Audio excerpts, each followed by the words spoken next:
Update! Hi guys! Ano nang update sa bahay? So guys, hi mga ka-board. Ito na yung update sa aming mansion. Meron na kaming poste. Meron na kaming poste, mga poste at pader. At saka ito, sisimula nang gumawa ng sahig. Ay, wala tayong mic.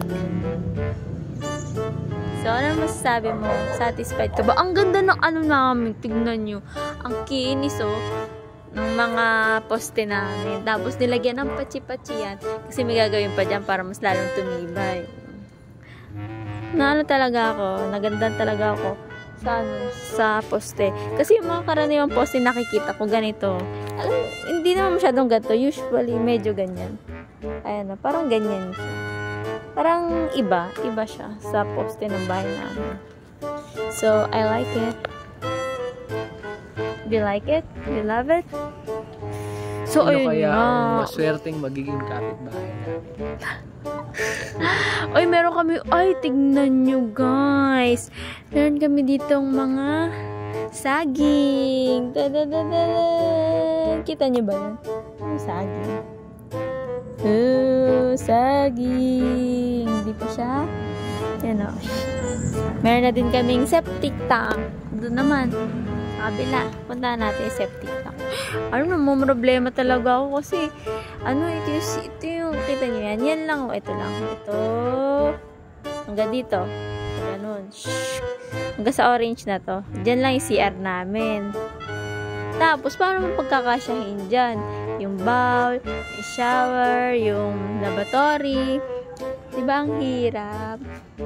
Kasi ang hirap talaga pag ano, maliit lang yung lupa mo. Pero syempre, mas mahirap pag malaki. Mas malaking budget ng ano. Ay, paano kung ano?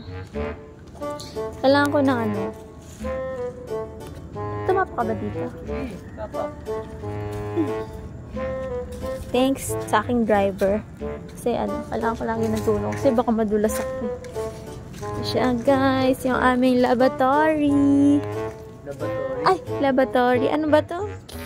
Septic tank. Parking kasi yan. Yan siya. Walaan nyo, bakit tatlo?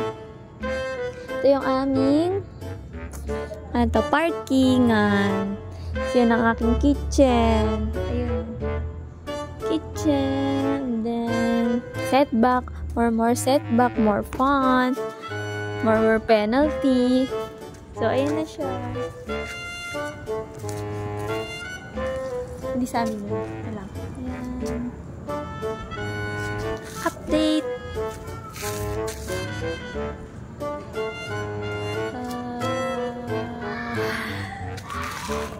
Uy. Sumisigaw. Magalit sila. So, yun guys.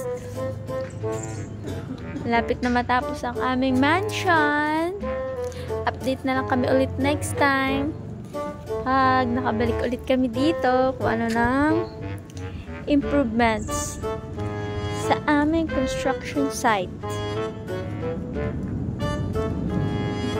Guys, comment down below kung gusto nyo malaman kung sino yung contractor namin kasi ang ganda ng gawa nila. Sa poste pa lang, I'm so satisfied. Mataas, gusto namin mataas yung ano flooring kasi para pag nagbaha, kami agad-agad mabasa. Although mataas naman yung ano namin dito, yung sa subdivision, yung mismong kalsada, pero gusto namin mas mataas yung ano, yung first floor. Syempre, first floor lang kami. Malay niyo soon, guys.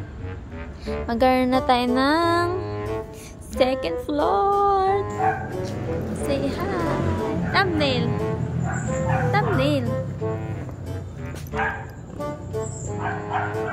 Di ba ganun lagi? Ba't kaya ganun lagi? Ano ka? Ano? Ano yan?